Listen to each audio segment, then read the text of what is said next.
ሰላም ውድ ቤተሰቦቻችን እንደምን ሰምታችኋል? ከሼልፍ ላይ የተሰኘው ፕሮግራማችን ተጀምሯል። አለምሰገድ አበበ ነኝ። ከሼልፍ ላይ የተሰኘው ፕሮግራማችን ጥናቶች፣ ምርምሮች፣ አዳዲስ ሳይንሳዊ ግኝቶች ላይ ትኩረት አድርጎ የሚቀርብ የቴሌቪዥን ፕሮግራም ነው። አብራችሁ እንድትቆዩ በማክበር ጋብዛለሁ። ዛሬ በፕሮግራሜ እንግዳ ያደረኩት ከባህር ዳር ዩኒቨርሲቲ ነው የመጣው ዶክተር ናትናኤል ግርማ ይባላል።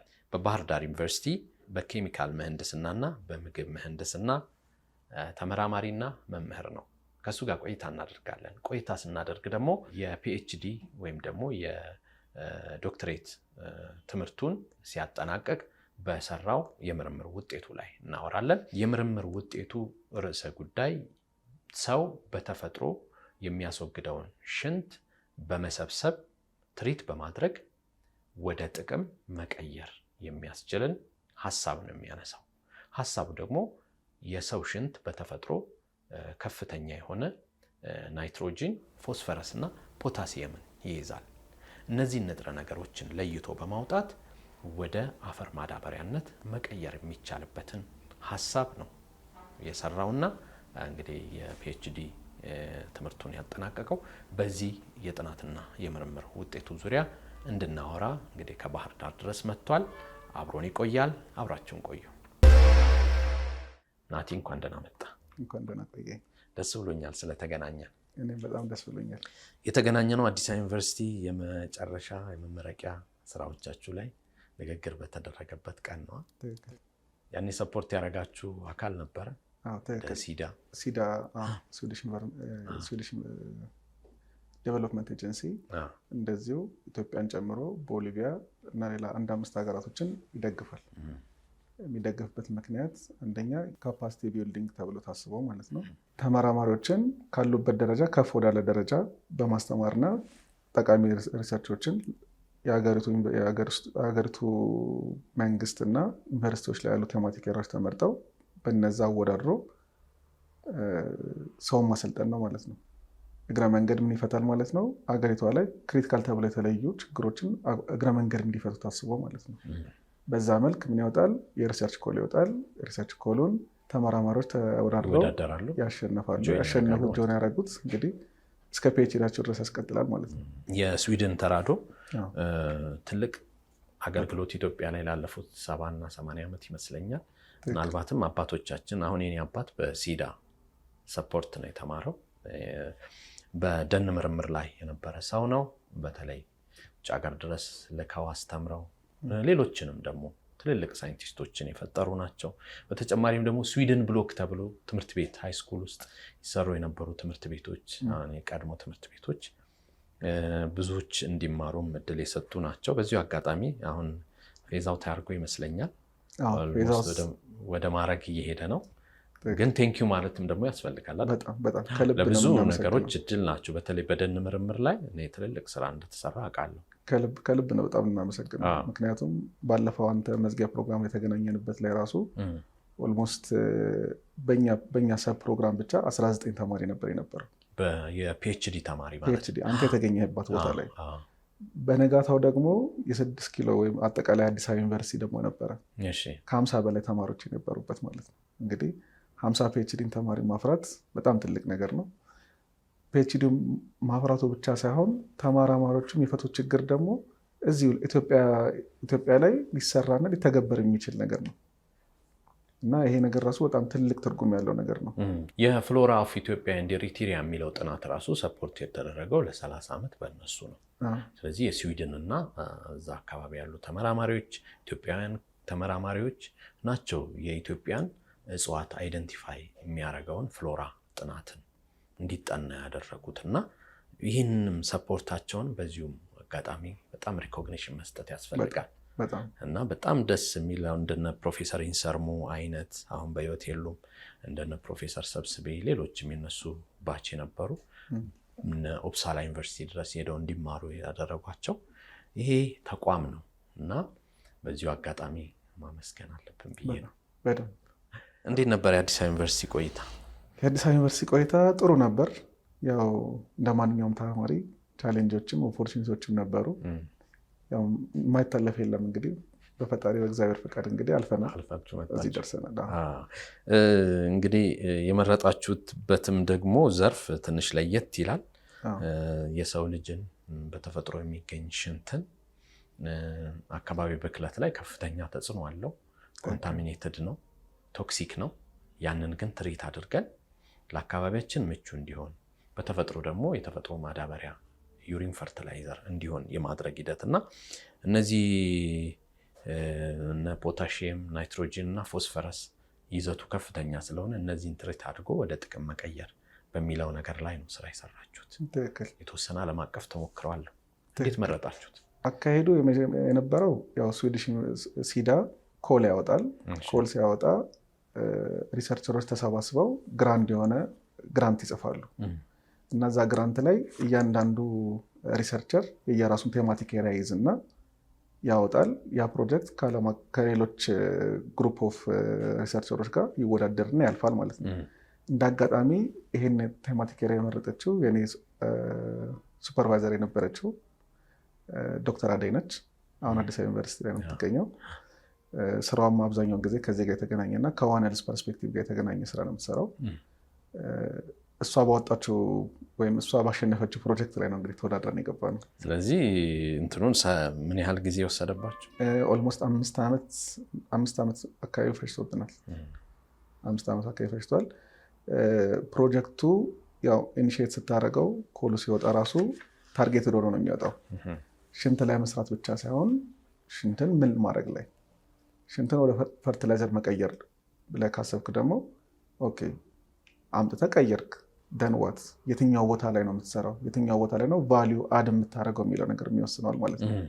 ስለዚህ እዛ ቦታ ላይ ነው እንግዲህ ክሪቲካል ሆኖ እኔ የሰራሁት ወይም የተመረኩበት ፕሮጀክት የሰራው ማለት ነው። ስፔሲፊካሊ ከሽንት ጋር አብሮ ተያይዞ ሊወጡ የሚችሉ ኮንሱም የምናደርጋቸው እንደ ፕሪስክሪፕሽን ድረግ አይነት ነገሮችን እነሱን ማጥፋት ላይ እና ከነሱ ጋር ደግሞ ተያይዞ ሊፈጠሩ የሚችል ደግሞ አንተ ማይክሮባያል ሬዚስታንሶች ይኖራሉ። እነሱን እግረ መንገድ አጥፍተን እንዴት አድርገን በተሻለ መንገድ እና ጤናማ በሆነ መንገድ መጠቀም እንችላለን የሚለው ነገር ላይ ነው ስራ የነበረው። ፕሮብሌሙን እንዴት አያችሁት እንደ ሀገር? ፕሮብሌሙ ስትነሳ አለ ብለህ ሳይሆን ሪሰርቾች ምን ይላሉ የሚለውን ነገር ነው የተነሳ የነበረው እና እንደ አጋጣሚ አብራኝ ስትማር የነበረችው ኮሌጅ ዶክተር ነቢያት አሁን እሷ ምን ላይ የሰራቸው አንተ ማይክሮባያል ሬዚስታንሱ ምን ይመስላል ሪሊ አለው የሚለውን ነገር ኢንቨስቲጌት አደረገች ማለት ነው። ይሄ ሲሆን ከተመረጡ ከአዲስ አበባ አካባቢዎች ሽንት ይሰበሰብ እና ያ ሽንት ስቶር ተደርጎ እዛ ውስጥ ያሉ ማይክሮ ኦርጋኒዝሞች አንተ ማይክሮባያል ሬዚስታንስ ወይም የመድኃኒት የመከላከል አቅም አዳብረዋል ወይስ አላዳበሩም የሚለውን ነገር ኢንቨስቲጌት አድርጋለች። ስለዚህ ከዛ የተገኘው ነገር የምናያሳየው ምንድን ነው? እውነት ነው እኛ የምንወስደው መድኃኒት ጤናችን ለማስቻል ብለን የምንወስደው መድኃኒት ተመልሶ ምን ይፈጥራል ማለት ነው? የመከላከል አቅም ይፈጥራል ማለት ነው በሽታ አምጮች ላይ። እሱ ነገር አለ ወይስ የለው የሚለውን ነገር ኢንቨስቲጌት ያደረገችው እና እሷ በሰራችው ሪሰርች ሪሊ ያ ችግር መኖሩን አየን ማለት ነው። ያ ችግር እያለ ደግሞ ይሄ ነገር ሴፍ ነው ብለን ለማህበረሰብ ወይም ለተጠቃሚ ማስተላለፍ አንችልም። ቀጣይ ኢንቨስቲጌት እናደርጋለን ማለት ነው። እዛ ቦታ ላይ ነው እንግዲህ እኔ ስራ የሚመጣው። ያንን ነገር ይሄ ችግር ተገኘ፣ ይህን ችግር እንዴት ነው ፈተን ያንን ነገር በተስማሚ አካባቢ ተስማሚ በሆነ መልኩ መጠቀም የምንችለው የሚለውን ነገር ማለት ነው። እንደው ወደ አንድ ተሞክሮ መለስ ባረገ አንድ ጥናት ላይ አንድ ዓለም አቀፍ ፊልም ላይ ያየሁትን ነገር ነው የምነግርህ። ሽንትን ትሪት አድርገው እንዴት ሳር እንደሚያበቅሉበት ነው የሚያሳየው። እና መጀመሪያ አሸዋ ላይ አፈር ይነሰንሳሉ። ልክ አሁን እዚህ መሬት ላይ እንዳለው ምንጣፍ አሸዋው ላይ በሆነ ቲክነስ መጠን አፈር ይነሰነሳል። እንግዲህ አፈርና አሸዋ ሊደባለቅ አይችልም። ስለዚህ ከላይ ይሆናል ማለት ነው። እና ያንን በደንብ ካሰጡት በኋላ ላዩ ላይ ሳር ይዘሩበታል። ከዛ ትሪት የሚያደርጉት ትሪት የተደረገ የሚያጠጡት የሰው ሽንት ትሪት የተደረገ ዳይሉት የተደረገ በ30 እጅ ዳይሉት የተደረገ ውሃን ቀላቅለው ያጠጡታል። ከዛ ያ ሳር በደንብ ይበቅልና ልክ እንደ ምንጣፍ ይሆናል። ከዛ ይጠቀልሉታል። ሲጠቀልሉት አፈሩን ይዞ ምኑን ጥሎ ይነሳል? አሸዋውን ጥሎ ይነሳል ማለት ነው። አሸዋውን ጥሎ ሲነሳ ያ ምን ይሆናል? ስጋጃ ይሆናልና እንደተጠቀለለ በተለያየ ሳይዝ ይቆርጡትና መኪና ላይ ይጭኑታል። ያንን ወስደው ስቴዲየም ላይ ያ እንትን ይሉታል። በዚህ በኩል ነጣ ያለ ቀጥሎ ነጣ ያለ አረንጓዴ እንደገና እንደ ዳማ አድርገው አሁን አንዳንድ ጊዜ በድሮን ወደ ታች ሲነሳ አይተህ ከሆነ ስቴዲየም የሳሩ ከለር ዲፍረንስ ልዩነት አለው እና እሱ እንዴት እንደመጣ ያሳየናል። ስለዚህ ለካ ይላል አንድ ጥናት ላይ የሰው ሽንት ማለት ፈሳሽ ጎልድ ነው ይላል። ምንም ጥያቄ የለው። እና ካየን ተፈጥሮ ያልሰጠችን ነገር እንደሌለ ወደ ልክ የሰርኩላር ኢኮኖሚ እንደሚባለው መልሰን ልንጠቀምበት ወደ ጥቅም ልንቀይረው እንደምንችል የሚያሳይ ነው። ኦንሊ የሚያስፈልገው ምንድነው? ሽንት ከሰውነታችን ሲወጣ ቶክሲክ ነገርን ይዞ ይወጣል፣ ጎጂ ነገርን ይዞ ይወጣል። ለምን? እኛ ተጎድተን እንዳንቀር ነው።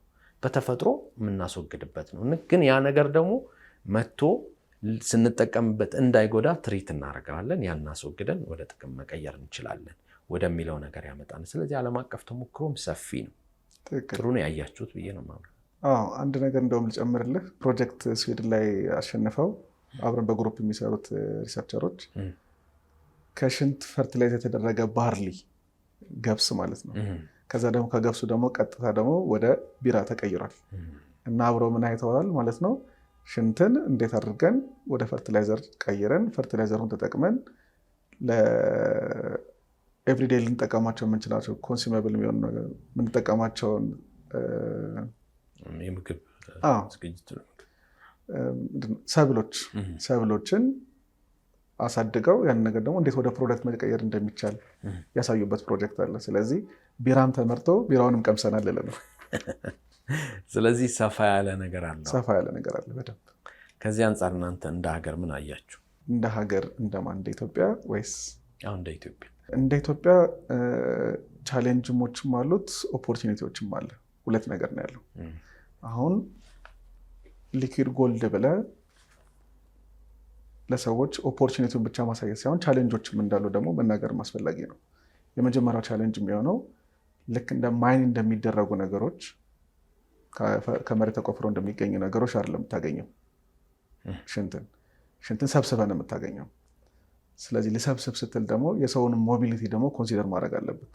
ይሄ ማለት የት ነው የምሰበስበው? በየቤቱ ነው የምሰበስበው ወይስ ተቋማት ላይ ነው የምሰበስበው? ለምሳሌ ትምህርት ቤቶች ላይ፣ መስሪያ ቤቶች ላይ፣ ወይስ ደግሞ ፌስቲቫል የሚካሄዱባቸው ቦታዎች ላይ ነው የምሰበስበው? የት ቦታ ላይ ነው ታርጌት ማድረግ ያለብኝ? ምክንያቱም ይህን ቦታ ስትመርጥ ደግሞ አብሮ ምን አለ? ኢንፍራስትራክቸሮች ይመጣሉ። አሁን ቤት ውስጥ ልሰብስብ ምትል ከሆነ እያንዳንዱ ሰው ወደ እነዚህ አይነት ትሬንድ ውስጥ ማስገባት ሊጠበቅብን ነው እና ያ ነገር ደግሞ ከሰዎች አቅም ጋር የተያያዘ ነገር ነው የሚሆነው። ስለዚህ የምትመርጣቸው ቦታዎች የትኛው ቦታ ላይ አቅም አለ፣ የትኛውን ቦታ ላይ ማሳደግ እችላለሁ የሚለውን ነገር መወሰን ይጠበቅብሃል ማለት ነው። እና ይህን ነገር አሁን ላይ በተሰሉ ባሉ ሪሰርቾች አዋጭ የሆነ የተገኘው ወይም አዋጭነት ተብሎ ሪከመንድ የሚደረገው ከከተማ አካባቢ መሰብሰብ ነው። ምክንያቱም አብዛኛው ሰው ኮንሰንትሬትድ ሆኖ ስለሚገኝ ሰብሰብ ብሎ ስለሚገኝ አዋወሉኑ ደግሞ በሆነ ያህል መገመትም ስለሚቻል ያ ማለት ገበያ አካባቢ ታስቀምጥ ከሆነ አብዛኛው ሰው ገበያ ለመሸመት ስለሚወጣ፣ ትምህርት ቤቶች አካባቢ፣ ትልልቅ ተቋሞች አካባቢ ታርጌት ብታደርግ የመሰብሰብ አቅም ትልቅ ነው የሚሆነው። ነገር ግን ወደ ገጠራማ ውስጥ ደግሞ ሰው በጣም ተራርቆ ነው ያለው እና እንደዚህ አይነት ፕሮግራሞችን ለገጠራማ አካባቢ ፕሮሞት የምናደርግበት መንገድ ምንድነው? እዛ ሃውስሆልድ ላይ የሚቆዩት ሰዎች የራሳቸውን በራሳቸው ትሬት አድርገው ቢያንስ እንኳን የጓሮ አትክልታቸውን መትከል የሚችሉበት የጓሮ አትክልታቸውን የሚፈልገውን የፈርቲላይዘር ዴማንድ ሰፖርት የሚያደርጉበት መንገድ በሁለቱም ፓኬጅ ተዘጋጅቷል። ነገር ግን ሪከመንድ የሚደረገው አብዛኛውን ጊዜ መሰብሰቡ ከተማ ላይ ቢሆን የተሻለ ነው። እንደ ሌላ ሀገርስ አሁን የሌሎች ሀገር ተሞክሮ ምን ያሳያል? እንዴት ነው የሚሰበስበው? ስዊድን ላይ የነበረው ተሞክሮ ኦልሞስት እንግዲህ በነበረን ዲስከሽን አንስተነው ነበር እና ኦልሞስት ከ40 ዓመት በላይ ልምድ አላቸው እና በልምዶቻቸው መሰብሰብ ብቻ ሳይሆን ያንን ነገር ከሃውሲንግ ጋር ራሱ ከስትራክቸራል ዲዛይኑ ጋር ተያይዘው አጀስት አድርገውት ለብቻው ተሰብስበው እንደ ኮሚኒቲ ማለት ነው ማለት ልክ እንደ ሪል ስቴት የሚሰሩ አሎች አይደለ G+1 G+2 የሚሰሩ የነሱን ኮሚኒቲ ሰብስበው በአንድ ታንከር ተጠራቅመው ከዛ ደግሞ ያንን ተከር ደግሞ ማለት ነው የሚወስድ ገበሬ ተዘጋጅቶ በዛ መልክ ነበር ሲሰሩ የነበረው። ሪፕሌስመንት አለ እቃውን ተክቶ ያንጭኖ እንደሚሄድ ወይም ገልብጦ እንደሚሄድ ነው። ልክ እንደኛ እንደምንጠቀመው ማንኛችንም ቤት ውስጥ እንዳለው ሴፕቲክ ታንክ የነሱ አንድ ኮሌክሽን ታንክ ይኖራቸዋል ማለት ነው። ከተለያየ ቤት ሰብስቦ አንድ የሚያደርግ ማለት ነው። ኢንዲፔንደንትሊ ሳይሆን አንድ ነው ማለት ነው። በቦቴው አድርጎ እንደመሰብሰብ እንደማለት ነው። አንድ ነው ግን የሚቀመጠው አንደርግራውንድ ሴፕቲክ ታንክ ነው። ከዛ ሴፕቲክ ታንክ ደግሞ ልክ የሆነ ደረጃ ሲደርስ ገበሬ ይመጣና ያን ሰብስቦ ሄድና ይወስዳል ማለት ነው። አንድ እሱ አለ። ከረንትሊ ግን ያለው ምንድነው ፍራንስ ላይ በትልቅ ደረጃ በሪል ስቴት ደረጃ ዩሪን ዳይቨርሽን ጀምረዋል። ዩሪን ዳይቨርሽን ማለት ዩሪን ለብቻ ለይቶ መሰብሰብ ማለት ነው። ቀጥታ በቲዩብ እዛ ጋር ነው። ቀጥታ በቲዩብ ወደ ምትፈልገው ቦታ መውሰድ እና ከዛ ደግሞ አንስተ ደግሞ በምትፈልገው ደረጃ ዳይሉት ማድረግ ካለብህ ዳይሉት ታደርጋለህ፣ ወይ ደግሞ በጣም ደግሞ ኮንሰንትሬት አድርገህ መሸጥ ካለብህ መውሰድ ካለብህ በዛ መልክ ትሪት እንድታደርገው ይሰበሰባል ማለት ነው። ፍራንስ በደንብ ሄዳለች አሁን። ከዛ ቀጥሎ ደግሞ ቻይና አብዛኞቹ ትምህርት ቤቶች ታርጌት እያደረገች ነው። ምክንያቱም ሰው እየተላመደ እንዲሄድ ከልጅነት ጀምሮ የቴክኖሎጂን እየተላመደ እንዲሄድ ሰስተናብል ሲቲ እና ስማርት ሲቲ እንደሆነ እንዲሄድ ትልቅ ፑሽ እያደረገች ነው። አሁን በከተማችን ላይ እና በሌሎች ከዚህ ከኮሪደር ልማት ጋር ተገናኝቶ የመጸዳጃ ቤቶች ተዘጋጅተዋል። ስለዚህ እነሱ አሁን ለዚህ ፕሮጀክት ጥሩ ሲምፕል አድርገው ዩሪንን ወይም ሽንትን ለመሰብሰብ አቅም መሆን ይችላሉ ማለት ነው። በጣም ትክክል። ምክንያቱም ወደ ውስጥ አንቆፍረውም አይደል? ትክክል። ጥሩ ነጥብ ነው ያነሳው። ምክንያቱም አሁን ኮሪደር ልማቱ አንዳሻሻለው ነገር ሰዎች የመጸዳዳት ባህላቸው ራሱ ቀይሮታል እና መንገድ ላይ የሚጠቀሙ የነበረ ሰው አሁን ታርጌትድ ተደርጎ ወደ እነዛ ፋሲሊቲዎች እንዴት ተደርጓል ማለት ነው። ይሄ ማለት የዛንን ሰው የምትፈልገውን ፖርሽን ወይም ከዛ ሰው የሚፈልገውን ነገር ለይተ መሰብሰብ ይቻላል ማለት ነው። እና ይህ እንደውም በጣም ለስፔሻሊ ለአዲስ አበባ ጥሩ አጋጣሚ ነው ብዬ ነው ማስበው። በጣም ደስ ይላል። ምክንያቱም ኦልሬዲ ያለውን ኮሪደር ልማት ፕሮጀክቱን አንድ ስቴፕ ማሳደግ ይቻላል ማለት ነው። ምክንያቱም ተሰብስቦ ሄደ የነበረው ወዴት ነው ይሰበሰቡና ወደ ትሪትመንት ፕላንቱ ነው የሚሄድ የነበረው እና ከትሪትመንት ፕላንቱ አሁን አልፎ ወደ ምን ሄዳል ማለት ነው? ወደ ሰርኩላሪቲ ይሄዳል። ቅድም ወደ አነሳው ነገር ይሄዳል ማለት ነው። ምክንያቱም አሁን ኮሪደር ልማቱ ጋር ተያይዞ ብዙ ሳር ልማቶች አሉ። ሳር ልማቶችን ራሱ ለመደገፍ ይሆናል እና ጥሩ ነጥብ ነው ያነሳው። ጥሩ ፖቴንሻል ነው። አንዳንድ ጊዜ ጠረን ይኖረዋል። ጠረን የሚኖራቸው ነገሮች ብዙ ጊዜ ኦርጋኒክ ናቸው። ትክክል። ኦርጋኒክ ናቸው። ስለዚህ ይሸታል እንጂ ጉዳት የላቸው። ትክክል ነህ። ግን አንደኛ የሰራነውን ፕሮጀክትም ደግሞ ይሄኛው ላይ ነው። ሰዎች ከራሳቸው ጋር ከአዌርነስ ጋር ተያይዞም ያለው ከመጠየፍም ጋር ተያይዞ ያለውንም ችግር እግረ መንገድ ለመፍታት ነው ያሰብነው የነበረው እና ዴቨሎፕ ያደረግነው ፕሮጀክት ምንም ሽታ የሌለው ፈርቲላይዘር ነው ፕሮዲስ የሚያደርገው። ምንም አምጥቼ እንደዚህ ባስሸትተ ራሱ ሌላ ፕሮዳክት ነው ይመስልህ እንጂ እስካልነገርኩ ድረስ ምንነቱን ላትለየው ትችላለህ። ምክንያቱም ከሽንት ላይ የሚሸተው ዩሪያው ሲቀየር ነው። ዩሪያው ይቀየርና ወደ አሞኒያ ይቀየራል። አሞኒያውን ነው የምታሸተው ብዙ ጊዜና ያንን ነገር እንዳለ ሙሉ ለሙሉ አሞኒያን እንዳይፈጠር ነው የምናደርገው። አሞኒያ የሚፈጥረውን ነገር በማስቀረት ፈርቲላይዘር ፖቴንሻሉን እንዲይዝ ዩሪያውን ማለት ነው። ከዛ ቀጥሎ ደግሞ ተያያዥነት ያላቸውን ችግሮች ደግሞ ፈተን ሴፍ በሆነ መንገድ ማሸጋገር ነው እንግዲህ ቴክኖሎጂን ያሰብነው። አንድ ሳይንሳዊ እውነታ የሚል ነገር አንብቤ ነበረ። አንድ ሰው በአመት የሚያመነጨው ሽንት ይላል ለራሱ የአንድ አመት ምግብ ለማምረት የሚያስፈልገው ማዳበሪያ ሙሉ በሙሉ ይተካል ይላል። ትክክል። እሺ እናወራለን።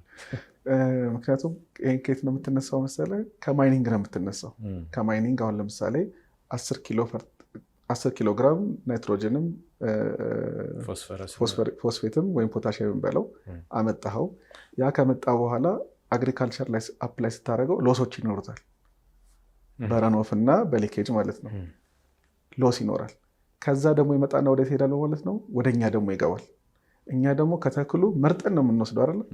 ስለዚህ ያን ሰብል ለመምጣት የመጣው ፈርቲላይዘር አለ፣ ሰብሉ ላይ ይደርሳል። ከሰብሉ ደግሞ መርጠን ነው ደግሞ እንወስዳት፣ መርጠን ደግሞ እንበላታለን። ከዛች ደግሞ ሪቴን የምናደርገው ሰውነታችን ውስጥ የምትቀረው ደግሞ በጣም ትንሽ ነች። ሌላው ወዴት ነው የሚሄደው ማለት ነው? ሜታቦላይዝ ሆነ ይወጣል መልሶ። ስለዚህ ከፍተኛ አምራችም ነን ማለት ነው። አምራችም ነን፣ ምንም ጥያቄ የለውም።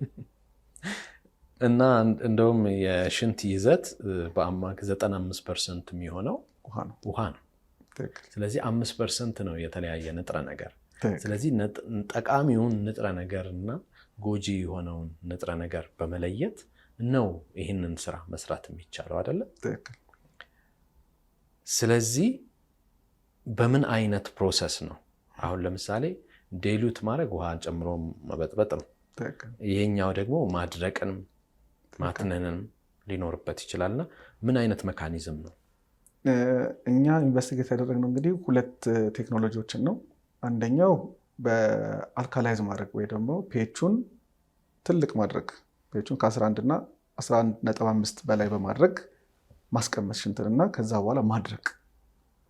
ሁለተኛው ቴክኖሎጂ ደግሞ ሽንትን በጣም አሲዲፋይ እናደርገውና ፒኤቹን 2 አካባቢ አድርገን ማለት ነው ስቶር እናደርጋለን። ስቶር ካደረግን በኋላ ማድረቅ። የምናደርግበት ምክንያት ቅድም እንዳልከው 95% ውሃ ነው፣ ሸክም ነው የሚሆነው። ስለዚህ እሱ ሸክም በሆነ ያህል መቀነስ መቻል አለብን። እኛ ሀገር ላይ ስንመጣ አሁን ላይ ባህር ዳር ላይ የተሞከረ ምን አለ፣ እሱን በሶላር ድራየር በሚባል ቴክኖሎጂ ውሃውን ማትነን ማለት ነው። ውሃውን እናትናለን። ኦልሞስት ወደ 90% አካባቢውን ውሃ ማትነን እንችላለን። ከዛ ውጭ ያለውን እንግዲህ ሰብስበን ብሌንድ ደግሞ ማድረግ እንችላለን፣ እንደየፍላጎታችን ማለት ነው።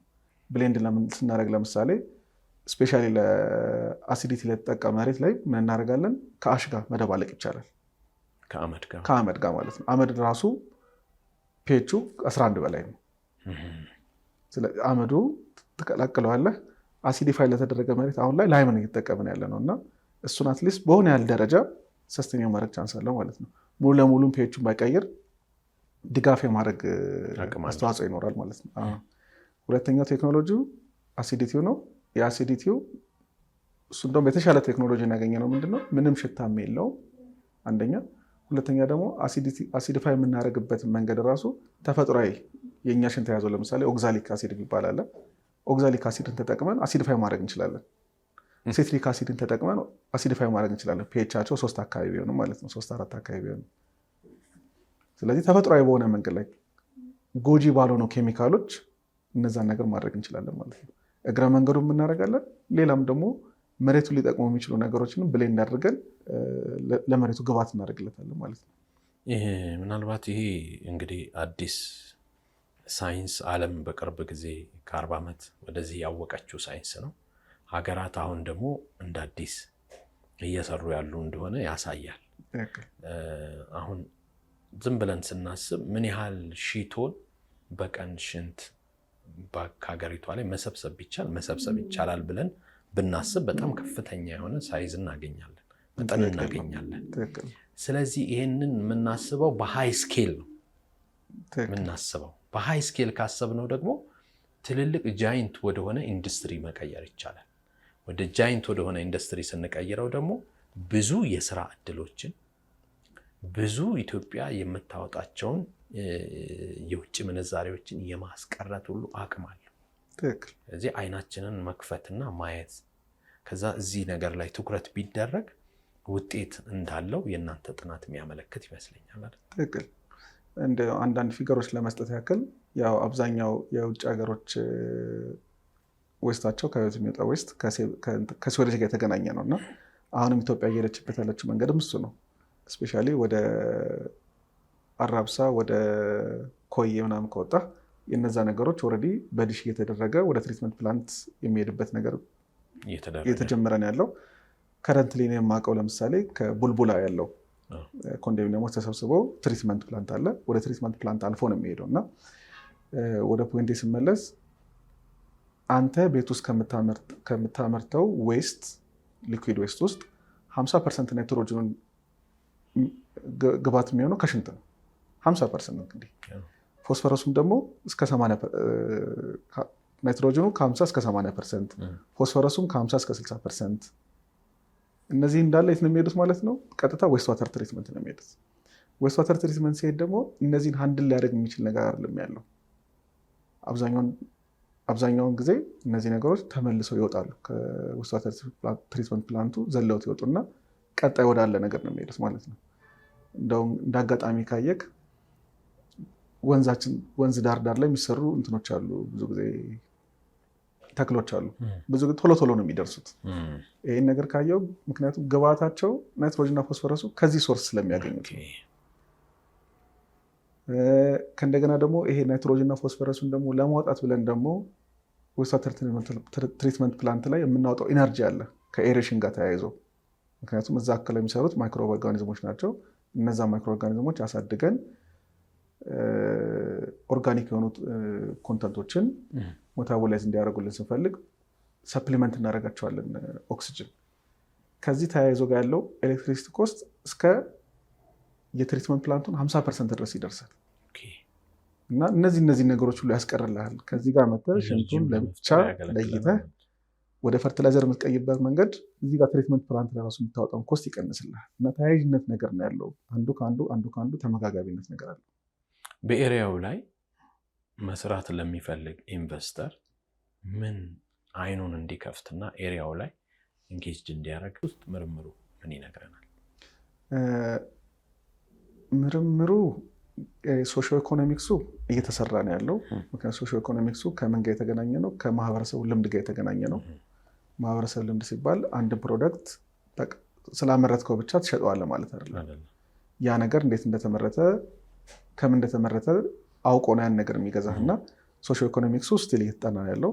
አሁን ላይ ባህር ዳር ዩኒቨርሲቲ ኒቢዮ የሚባል የኖርዌይ ባዮኢኮኖሚ ሪሰርች የሚሰራ አንድ ተቋም አለ እና ስዊዲሽ ዩኒቨርሲቲ ኦፍ አግሪካልቸራል ሳይንስ ላይ የሚመራ አንድ ፕሮጀክት አለ። እነሱ እየሰሩ ያሉት ነገር ይሄ ነው፣ ኢትዮጵያን መሰረት ባደረገ ማለት ነው። ባህር ዳር ላይ እንደ ኬዝ ስተዲ ተወስዶ ሽን ተሰብስቦ ከምን ያህል ሰው መሰብሰብ አለበት፣ ሶሺዮ ኢኮኖሚክሱን እንዴት ነው የሚፈቅደው ያንን ነገር ፕሮፊታብል እንዲሆን የሚለውን ነገር የሚያሳይ ማለት ነው። እሱ ስራ እየተሰራ ላይ ነው ያለው። ነገር ግን አሁን ላይ ባለው ከሌላ ሀገሮች ላይ በተሰራው ነገር የሚያመለክተው ምንድነው? ገቨርንመንት ይሄንን ነገር ሪስፖንሲቢሊቲ ቢወስድ።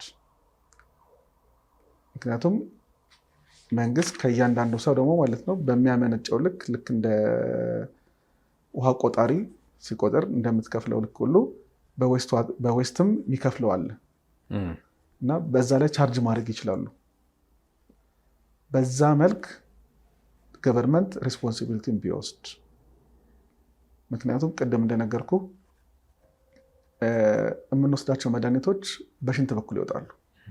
በሽንት በኩል ሲወጡ ታርጌት ላልተደረጉት ሁሉ አፌክት ይኖራቸዋል ማለት ነው። ስለዚህ ያንን ነገር ከፊውቸሪቲ አንጻር ራሱ ስታስበው አንተ ማይክሮባያል ሬዚስታንስ ቢልድ አፕ ካለ በጣም አስቸጋሪ ነው የሚሆነው ለማህበረሰብ። ስለዚህ ማህበረሰቡን ወደፊት ከሚመጡ ችግሮች ከመጠበቅ አንጻር ገቨርንመንት ሪስፖንሲቢሊቲን ወስዶ ይህን ነገር ቴክ ኬር ቢያደርግ በጣም የተሻለ ነው። ከዛ ፕሮሰሱና ስትሪሙን ተከትሎ ደግሞ ፕራይቬት ኢንቨስተሮች ደግሞ ጆይን ማድረግ ይችላሉ እንደማለት ነው። ዶክተር ናትናኤል እንግዲህ እያደረግነው ያለው ውይይት ሰዓታችን ገደበንና ወደ ሳምንት እናቆየዋለን። ውድ ቤተሰቦቼ ከሼልፍ ላይ የተሰኘው ፕሮግራም ዛሬ ትኩረት አድርጎ እየሰራው በሰው በተፈጥሮ የሚገኝ ሽንትን ትሪት አድርጎ ወደ ፈርቲላይዘር ወይም ወደ ማዳበሪያ አድርጎ ወደ አፈር ማዳበሪያነት መቀየር የሚያስችልን የምርምር ውጤትን በተመለከተ ነው ያወራነው። ሳምንት ይቀጥላል ውይይታችን። አብራችሁን ስለነበራችሁ አሁንም በድጋሚ አመሰግናለሁ።